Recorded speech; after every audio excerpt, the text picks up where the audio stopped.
Good morning, সবাই কেমন আছো? আশা করছি সবাই খুব ভালো আছো। স্বাগত করছি আমার নতুন আর একটা ব্লগে। তো এখন প্রায় ঘড়ির কাঁটায় বাজে 11টা। আজকে 11টা থেকে ব্লগটা শুরু করলাম। তো আজ হচ্ছে মানডে। তো এখন আমি যাচ্ছি মনুর রেজাল্ট আনতে ওর স্কুলে। আর যেহেতু বাড়িতে আজকে কেউ নেই, মা বাবা গেছে ডক্টরের কাছে, চেক আপ আছে মায়ের। তো সেই জন্য দুজন বাচ্চাকে ওর বাবা সামলাচ্ছে আর আমি যাচ্ছি রেজাল্ট আনতে। জানি না, ভীষণই টেনশন লাগছে, কি বলবে ম্যাম ভগবান জানে। আজকে পেরেন্টস টিচার মিটিংও আছে, তো সব মিলিয়ে একটু টেনশনেই আছি, দেখা যাক। তো এসেই গেছি। এটা হচ্ছে ফাইনালি মনুর রেজাল্ট, মনুর ফার্স্ট রিটিন এক্সামের রেজাল্ট। তো আনফর্চুনেটলি ওর শরীর খারাপের জন্য দুটো এক্সাম দিতে পারেনি, ম্যাথসটাও দিতে পারেনি, আর একটা কনভারসেশন ছিল ওটাও দিতে পারেনি। ইংলিশটা দিয়েছে, ইংলিশটা দেখলাম ভালোই লিখেছে, মোটামুটি 25-এর মধ্যে 23.5 পেয়েছে। তো ঠিকঠাকই সমস্ত কিছু করেছে দেখলাম, বাট খুব খারাপ লাগছিল দুটো এক্সাম মিস হয়ে গেছে। বাট সত্যি কথা বলতে কি, ওর বাবাও তাই বলে, আমিও তাই বলি, এখন থেকে অত প্রেশার দেওয়ার কোনো মানে হয় না, হেলথ অনেক ইম্পর্টেন্ট। তো সেই সময় খুবই শরীর খারাপ ছিল, সেই জন্য ও এক্সাম দিতে পারেনি। তো আর ছেলেতে বাবাতে গিয়েছিল একটু বাজার করতে, যেহেতু আমাদের কালকে ট্রেন। তো লাস্ট মিনিটের কিছু কেনাকাটা ছিল। আর এই যে আমার ছেলে বাবার সাথে বাজার যাওয়া মানে কিছু না কিছু কিনে আনবেই। আজকে ওর ছুটিই ছিল, কারণ পেরেন্টস টিচার মিটিং ছিল, আমাদের গার্জেনদের যাওয়ার ছিল। ওই জন্য বাড়িতে এসে দুষ্টুমিও করছে, আর আমি আসার পরে কিছু দরকারি জিনিস আনতে বলেছিলাম ওর বাবাকে। তো ও গিয়ে ওর নিজের দরকারি জিনিস নিয়ে চলে এসেছে।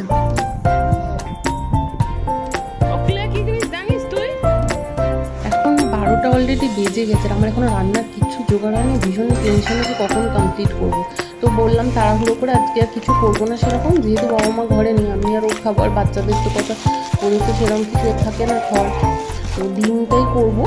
আর এই যে অ্যাকচুয়ালি জানি না এতটা দিনের ব্যাপার, এতটা দূর যাচ্ছি, সেই জন্য যতটা পারি জিনিসপত্র সব কিছু গুছিয়ে, বাচ্চাদের বিশেষ করে, আমাদের কিছু যদি মিস হয়ে যায় কোনো প্রবলেম নেই, বাট ওখানে কোথায় দোকান পাবো না পাবো এইসব তো সব জায়গাতে অ্যাভেলেবেল থাকে, তাও এক্সট্রা জিনিস তো নিয়ে নেওয়া ভালো। তো সেই জন্য সব থেকে যেটা জরুরি হচ্ছে ডাইপার, দুধ, উইপস, এগুলো তো আমার ভীষণই নেসেসারি জিনিস। তো ওগুলো যেগুলো শেষ হয়ে গিয়েছিলো বা কম ছিল, তো ওগুলো হাজব্যান্ডকে দিয়ে আনালাম, যাতে প্রবলেম কোনো কিছু না হয়। এই যে আমি ভাত বসিয়েছি, ভাতটা হয়েই প্রায় এসেছে, আর এখানে একটা কৌটোতে আমি একটু ডাল দিয়ে দিয়েছি, কারণ বাচ্চাদের ডাল লাগবে। আর এখানে ডিম সেদ্ধটা বসিয়ে দিয়েছি। আর আমি টিভিতে একজনে দেখছিলাম ডিমটা এইভাবে বানায় যাতে ডিমটা ফেটে না যায়। তো সেই থেকে আমি বেশ ভালো, তো আমি একটা কাপড় দিয়ে তার উপরে ডিমটা সেদ্ধ করতে দিয়েছি। আর এখানে একটু সোয়াবিন দিয়েছি, মনু যেহেতু সোয়াবিনটা খেতে খুব ভালোবাসে। আর কালকে সানডে একটু চিকেন আমি রেখে দিয়েছিলাম সলিড পিস দেখে, ওটাকে ভাবছি একটু মিক্সড ফ্রাইড রাইস টাইপের বানাবার, ডিমের কারি বানাবো। তো মোটামুটি আমার সমস্ত জোগাড়যন্ত্র হয়ে গেছে। তো এই হচ্ছে আমার রান্নার final look, mixed fried rice আর ডিমের কারি। তো অনেক চটজলদি রান্নাটা যা হয়ে গেছে। আর আমার মেয়ে একটু ঘুমাচ্ছিল, এখন উঠে গেছে, উঠে যেতেই মাকে খুঁজছিল। তো রান্নাঘরে এসে এখন মায়ের সাথে রান্না শিখছে। ভীষণ ভালো স্মেল এসেছে, আর অনেকটা দেরি হয়ে গেছে, তো তাড়াতাড়ি খেতে হবে। তো ছেলে মেয়েকে খাওয়ানো হয়ে গেছে, ওর বাবারও খাওয়া হয়ে গেছে, ও অফিসে বসে গেছে, আজকে যেহেতু অফিসে আছে ও ওয়ার্ক ফ্রম হোমই করবে। আর এটা না কালকে একটু গিলামেটে ছিল, আমি বানিয়েছিলাম, তো ওটা ছিল একটু ফ্রিজেতে, তো ওটা নিয়েছিলাম। তো সারা দুপুর আমার মেয়ের যথারীতি ঘুম নেই, ছেলের সাথে বদমাইশি করছিল। তো এখন প্রায় ঘড়ির কাঁটায় বাজে 11:45, আর দেখতেই পাচ্ছ দুজনে অকাতরে দুদিকে ঘুমিয়ে গেছে। আর সত্যি কথা বলতে কি, আমার ছেলে এত পা হাত ছুড়ে না, কখনো বোনের গায়ে করে যেন বেশি করে বালিশ দিত। এমনিতে আমার মেয়ে পড়ে যাওয়ার ভয়েতে আমি চারদিকে বালিশ দিয়েই রাখি। আর আমি ভাবলাম না, কাল ভোরবেলা আমাদের অ্যাকচুয়ালি ট্রেন আছে 6:20, তো সেই জন্য যেটুকু আছে সব কিছু কমপ্লিট করে তারপরে শোবো। আর ক্যামেরাটা আমার হাজব্যান্ড বলছিল নিয়ে যাবে, বারও করেছিল, চার্জও দিল, বাট ব্যাগের না একদম কুলাচ্ছে না, অলরেডি 3টে ব্যাগ হয়ে গেছে, 3টে কেন আরও বেশি ব্যাগ হয়ে গেছে। সেই জন্য আর ভাবলাম যে না, ক্যামেরাটা ছেড়েই দাও, এখন মোবাইলে অনেক ভালো ফটো উঠে যায়। তো সেই জন্য ক্যামেরাটা নিয়ে যাবো না, আমরা ডিসাইড করলাম। বাকি যেগুলো আছে লাস্ট মিনিটের ঢোকানো, ওগুলো ঢুকিয়ে নিয়েছি। এই যে ফাইনালি আমাদের এতগুলো লাগেজ, আর ইভেন কালকে যেটা পরবো সেটাও রেডি করে রেখেছি। আমরা উঠবো 4:30-তে, কারণ 6:20 ট্রেন, 1 ঘন্টা আগে তো বাড়ি থেকে বেরোতেই হবে। ড্রাইভার আসবো ওই 4:30 বা 4:45 নাগাদ। তো সব কিছু রেডি, বাট ভেবেছিলাম ঘুমোবোই না, যদি না উঠতে পারি। বাইরেটা একদম অন্ধকার হয়ে গেছে। আর ভাবলাম না একটু রেস্ট নেওয়া তো দরকার। তো সেই জন্য ভাবলাম না তাড়াতাড়ি কাজ যেহেতু হয়েই গেছে সেহেতু এবার তাড়াতাড়ি শোয়া যাক। তো আমাকে দেখতেই পাচ্ছ, একটু ভাবলাম চুলটা খুলি, কারণ চুল খোলার সময়ই পাইনি আর চুলে ভীষণ জোট পড়েছে। চুল তো প্রায় হাফ হয়েই গেছে যে যা ছিল, আর যেটুকু আছে সেটুকু আর জানি না কতদিন থাকবে। তো ভাবলাম যে না, রাত্রিবেলা যদি জোটটা ছাড়িয়ে শুই তাহলে সকালবেলা তাড়াতাড়ি হয়ে যাবে। উঠছে না। গুড মর্নিং সবাইকে, কেমন আছো? উঠছে না তো নেক্সট ডে এটা ভিডিও। পরের দিন ভোরবেলায় যে দেখতে পাচ্ছ আমার ছেলে এখনো ঘুমাচ্ছে, রেডি হয়ে গেছে তো দিয়েছে, মেয়ের ড্রেস পরে নিয়ে রেডি হয়ে গেছে। এখন প্রায় বাজে 1টা, সরি এখন প্রায় বাজে ঘড়ির কাঁটায় 11টা। তো তোমরা নিশ্চয়ই ভাবছো যে সকালের ট্রেন ছিল, এত দেরি হলো কেন? এর মাঝখানে অনেক কিছু ঘটে গেছে। অ্যাকচুয়ালি সকালবেলাতে আমরা যেমন আমাদের কথা ছিল তেমন সময় আমরা বেরিয়েছি, সব কিছু করে সকালবেলা স্টেশনে পৌঁছেছি। স্টেশনে পৌঁছে জানতে পারলাম ট্রেন ক্যান্সেল। মাথা তো গেছে ঘুরে, কি করব? তো বাবা বলছিল রয়ে যাও, এখানেই রয়ে যাও। আমরা এক জায়গায় কথাও বললাম, ওখানে পার আওয়ার আমাদের মোটামুটি অ্যাপ্রক্সিমেট 900-এর মতো চার্জ হবে থাকলে 3-4 ঘন্টা। বাট সেটা তো বাচ্চা নিয়ে এতক্ষণ থাকা ভীষণই প্রবলেমে। এই দেখতে পাচ্ছ আমার চোখ মুখ পুরো কাজল ঘেঁটে একাকার হয়ে গেছে। তোমার হাজব্যান্ড বললো না এতক্ষণ ছেলে মেয়েকে নিয়ে বাইরে থাকা ঠিক না, বলে আমরা চলে এসেছিলাম বাড়ি। আবার বাড়িতে এসে স্নান খাওয়া করে ফ্রেশ হয়ে আবার ড্রাইভারকে বলা হলো 10:30। 10:30টার সময় এসে আবার আমরা বেরিয়েছি। আর বাইরে দেখতে পাচ্ছ কতটা বৃষ্টি, এতটা পরিমাণে হ্যারাসমেন্ট হলো না। অ্যাকচুয়ালি দোষটা কিছুটা আমার হাজব্যান্ডেরও বলতে পারি, কারণ অনেক রাত্রে কালকে মেসেজ এসেছিলো ট্রেনের তরফ থেকে, আর ও সেটা খুলে দেখেনি। এবার এত রাত্রে ফোন সবসময় চেক করাও আমাদের পক্ষে হয় না। তো আমরা বেরিয়ে গেছি যথারীতি, আর আমাদের ট্রেনটা তো টাইমে তো হলোও না যা, প্লাস আবার আমাদের এত বাচ্চা লাগেজ নিয়ে আসা, আবার যাওয়া আবার আসা।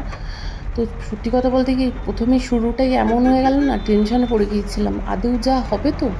আর বাবা তো ভীষণই রাগ করছিল যে তোমাদের আর যাওয়া হবে না, বাড়ি ফিরলে আর যাওয়া হবে না। বাট দেখা যাক ঠাকুর শেষমেশ আমাদের ভাগ্যে কী লিখে রাখেন। ফার্স্ট টাইম ননদের বাড়ি যাচ্ছি, তো ভীষণই এক্সাইটমেন্ট ছিল, আবার টেনশন হচ্ছিল, কারণ দুটো বাচ্চাকে নিয়ে এতটা দূরে আমরা হাজব্যান্ড ওয়াইফ যাব, জানি না কিভাবে সবটা ম্যানেজ হবে। আগে কি হয় সেটা সবটাই তোমাদের সাথে শেয়ার করব। সত্যি কথা বলতে কি অনেকেই ছোটো বাচ্চা বলে কোথাও যেতেই চায় না। আমার মা বাবাকেও দেখেছি ছোটোবেলায় বেরোতোই না। বাট এটা তো কোনো কথা না, না 4-5 বছর ওরা তো বড় হতে এখন অনেক বাকি, ততদিন কি বাড়িতেই থাকবো? তো সব কিছু নিয়েই এগোতে হবে লাইফে। আর এই যে এতটা পরিমাণে বৃষ্টি হবে আমি বুঝতেই পারিনি, কারণ আজকে সকালে বেশ রোদ ঝলমলে ওয়েদার ছিল। হাওড়া স্টেশনটা দেখো কী পরিমাণ বৃষ্টি, আমরা তো পুরো ভিজে গিয়েছি।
আমরা ফাইনালি ট্রেনে বসেছি বহু প্রতীক্ষার অবসান করে।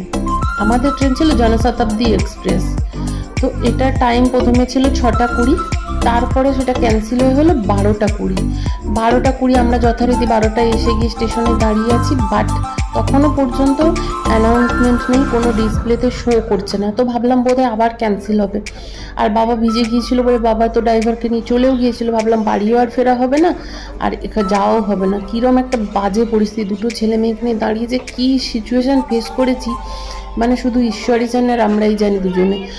বাট ফাইনালি অনেক পরে 1টা নাগাদ ট্রেন দেখলাম অ্যানাউন্স করলো। আমরা দাঁড়িয়েছিলাম, আমরা নেটে দেখছিলাম 19 নম্বর প্ল্যাটফর্ম, বাট পরে দেখলাম 22 নম্বর প্ল্যাটফর্মে দিয়েছে। আবার সমস্ত লাগেজ নিয়ে বাচ্চা নিয়ে 22 নম্বর প্ল্যাটফর্মে গেলাম। থ্যাঙ্ক গড খুব একটা দূরে ছিল না। বাট সত্যি কথা বলতে কি এত বাজে একটা এক্সপিরিয়েন্স হলো এই ট্রেনটায়। আমার তো হাজব্যান্ডকে বলছিলাম আমার জীবনে এই ট্রেনটায় কোনোদিন যাবো না ওদের বাড়ি। বাট আগে ভালোই ছিল, মানে ভীষণই ক্লিন, আর আমরা এসি কম্পার্টমেন্ট নিয়েছিলাম। ট্রেনটা ভীষণই পরিষ্কার পরিচ্ছন্ন এবং খুব ভালো গিয়েছিল। বাট সত্যি কথা বলতে কি শুরুটা এত খারাপ ছিল আমাদের, মানে কি বলবো। আর এত ছোট ছোট বাচ্চাদের নিয়ে তো যাওয়া ভীষণই, আমরা যদি ঝাড়া হাত পাতাম তাহলে এত প্রবলেম হতো না, এত কষ্ট হতো না। বাট বাচ্চা নিয়ে ভীষণই হ্যারাসমেন্ট হয়েছে। বাট চলো আগে আশা করছি সবই ভালো হবে। ঠাকুরের নাম নিয়ে বেরিয়ে গিয়ে পড়েছি। ঠিক আছে, এবার ঠিক আছে। আর আমার সত্যি কথা বলতে কি ট্রেনটা সব থেকে ভালো সকালে ক্যান্সেল হয়েছে বলে না, প্রায় সিট খালি। আর আমরা শেষ অবধি গিয়েছিলাম, ম্যাক্সিমাম সিট খালি ছিল। এটা একটা আমাদের 3 জনের সিট নেওয়া হয়েছিল, আমার ছেলের আর হচ্ছে আমার হাজব্যান্ডের। আমার মেয়েকেও একটা সিট বসিয়ে দিয়েছি। আর আমার ছেলে তো ট্রেন যেহেতু খালি ছিল এদিক ওদিক চারদিক যাতায়াত করছিল খালি।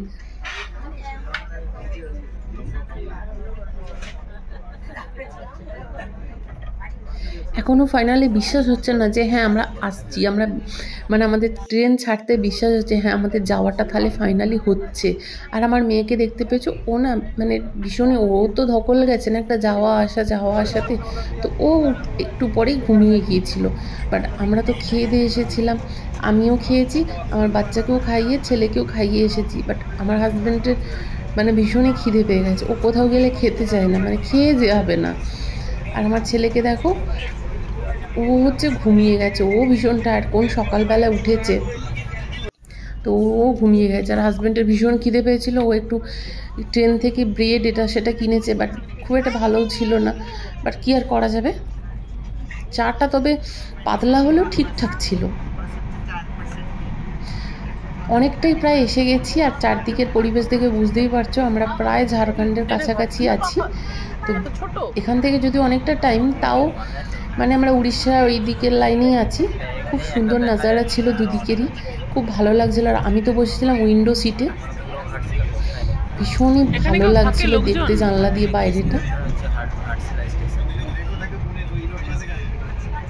তারপরে কত কিলোমিটার ডাটা নেবো?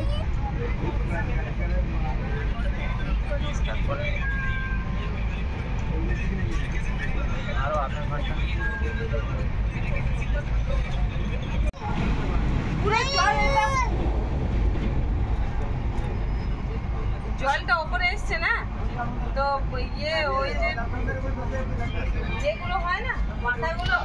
তো ফাইনালি আমরা পৌঁছে গেছি জামশেদপুর স্টেশনে। তো বোনেদের ফোন করেছিলাম, ও আর পঙ্কজদা আসছে আমাদেরকে গাড়ি নিয়ে আনতে। আজকের ব্লগটা এখানেই শেষ করছি, টাটা।